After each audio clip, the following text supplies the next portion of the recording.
tak membawa apapun juga saat ku datang ke dunia. Ku tinggal semua pada akhirnya saat ku kembali ke surga. Inilah yang ku punya, hati sebagai hamba yang mau taat dan setia padamu Bapa. Kemanapun ku bawa, hati yang menyembah dalam roh dan kebenaran sampai selamanya.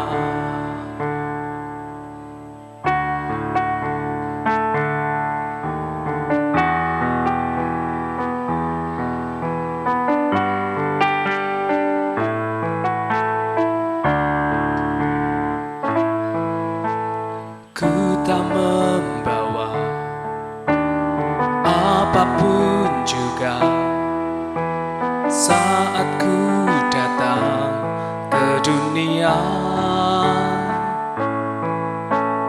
Ku tinggal semua pada akhirnya saat ku kembali ke surga. Inilah yang ku punya, hati sebagai hamba yang mau taat dan setia padamu Bapa. Kemanapun ku bawa, hati yang menyembah dalam roh dan kebenaran sampai selamanya. Bagaimanakah ku balas kasih-Mu? Segala yang ku punya itu milik-Mu, itu milik-Mu. Inilah yang ku punya, hati sebagai hamba yang mau taat dan setia padamu Bapa. Kemanakan ku bawa, hati yang menyembah dalam roh dan kebenaran sampai selamanya. Dalam roh dan kebenaran sampai selamanya.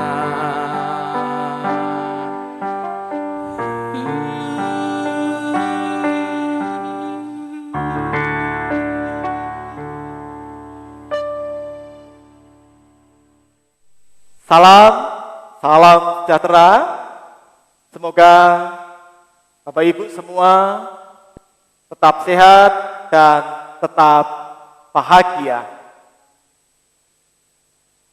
Mari Bapak Ibu, dalam perjumpaan kita di hari ini, di mana kita masih berada dalam masa karantina karena pagebluk yang sedang melanda di kehidupan kita, yaitu adalah adanya virus corona. Mari kita bersama-sama saat ini bersaat teduh sejenak. Mari kita berdoa. Tuhan Allah kami bersyukur dan berterima kasih penyertaan Tuhan yang tetap kami rasakan hingga saat ini.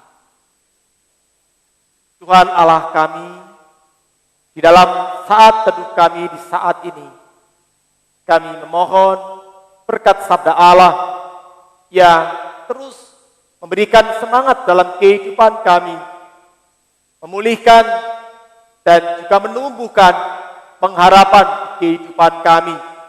Tuhan bersabdalah, di dalam Tuhan Yesus kami berdoa dan bersyukur. Amin. Hari ini kita akan menghayati sabda Allah dari Injil Yohanes pasal 8 ayat 51 sampai dengan ayat yang ke-59. Saya akan membacakan ayat 51 dan ayat yang ke-52. Aku berkata kepadamu, sesungguhnya barang siapa menuruti firman-Ku, ia tidak akan mengalami maut sampai selama-lamanya. Kata orang-orang Yahudi kepadanya, sekarang kami tahu bahwa engkau kerasukan setan, sebab Abraham telah mati dan demikian juga nabi-nabi. Namun engkau berkata, barang siapa menuruti firman-Ku, ia tidak akan mengalami maut sampai selama-lamanya. Demikianlah sabda Allah yang berbahagia adalah kita semua. Bapak, Ibu, Saudara-saudara, bagaimana rasanya ketika kita dituduh sebagai seorang yang kerasukan setan? Atau ketika orang melihat kehidupan kita yang menurut orang lain kita dianggap sedang kerasukan setan. Biasanya orang yang anggap dikategorikan kerasukan setan, orang-orang itu adalah orang-orang yang dia tidak berdaulat atas hidupnya, tidak berkuasa atas hidupnya. Seperti misalkan ngomong sendiri yang gak jelas, ngomongnya ngawur, seakan-akan bukan orang itu yang sedang ngomong, tetapi ada kuasa lain yang mempengaruhi dirinya. Nah, Tuhan kita, Tuhan Yesus, di bacaan kita dituduh oleh orang-orang Yahudi sedang kerasukan setan. Ketika Tuhan Yesus mengenalkan siapa dirinya dan mengajak setiap orang untuk bisa hidup di dalam kerasukan setan. Tuduhan ini sama halnya berarti Tuhan Yesus sedang tidak berdaulat terhadap hidupnya, dikuasai oleh kuasa lain. Sebenarnya ini juga berkenaan dengan kehidupan orang Yahudi sendiri pada waktu itu. Ketika kita berbicara tentang kedaulatan, karena waktu itu di zamannya Tuhan Yesus, orang-orang Yahudi, mereka yang merasa diri sebagai bangsa pilihan, tapi keberadaan mereka sedang berada di dalam kekuasaan, di dalam penguasaan bangsa Romawi. Jadi sebenarnya yang tidak berdaya, yang tidak berdaulat itu adalah orang-orang Yahudi pada waktu itu. Dan Tuhan Yesus hadir sebenarnya telah mengenalkan dirinya melalui berbagai tanda. Tanda sebagai seorang Mesias.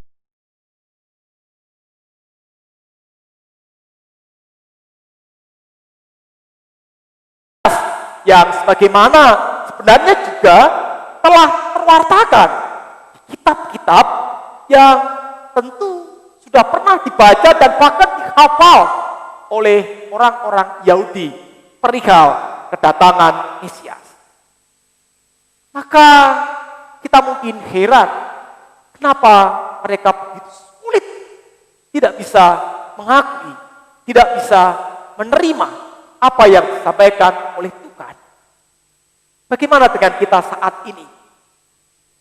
Apakah kita juga bisa sama melakukan hal yang sama yang dilakukan oleh orang-orang Yahudi pada waktu itu? Meragukan Allah, meragukan kuasa Allah dalam kehidupan kita. Yang kebetulan pada saat ini tidak hanya kita, bangsa-bangsa di seluruh dunia diperhadapkan dengan virus corona. Kita bingung dibuatnya kita juga tidak hanya bingung tapi panik.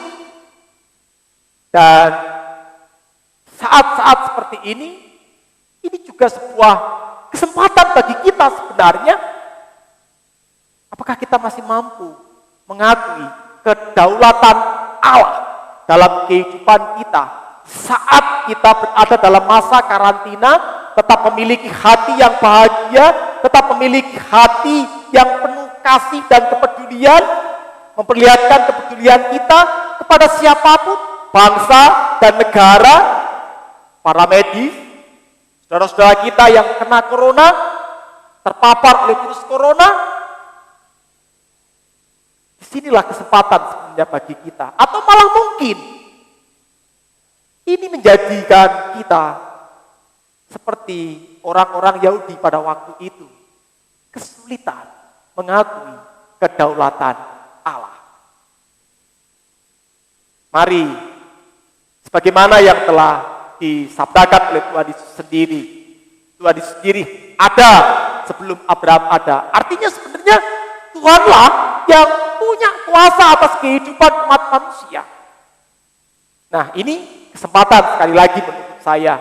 Mari kita ambil kesempatan ini untuk kita tetap mampu mengakui kedaulatan Allah, kuasa Allah di kehidupan kita, memampukan kita menghadapi masa-masa yang mungkin saat ini tidak mudah kita hadapi.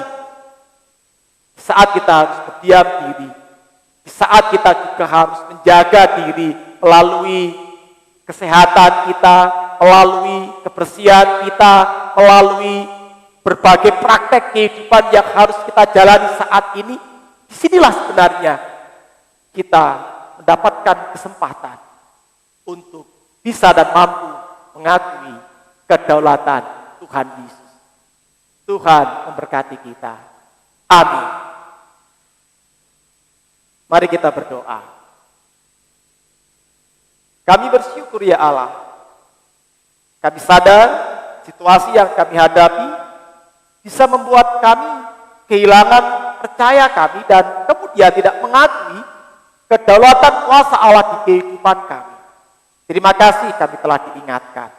Kami memohon penyertaan Tuhan agar kami mampu menghadapi situasi seperti ini dan terus mengakui meyakini penyertaan Tuhan.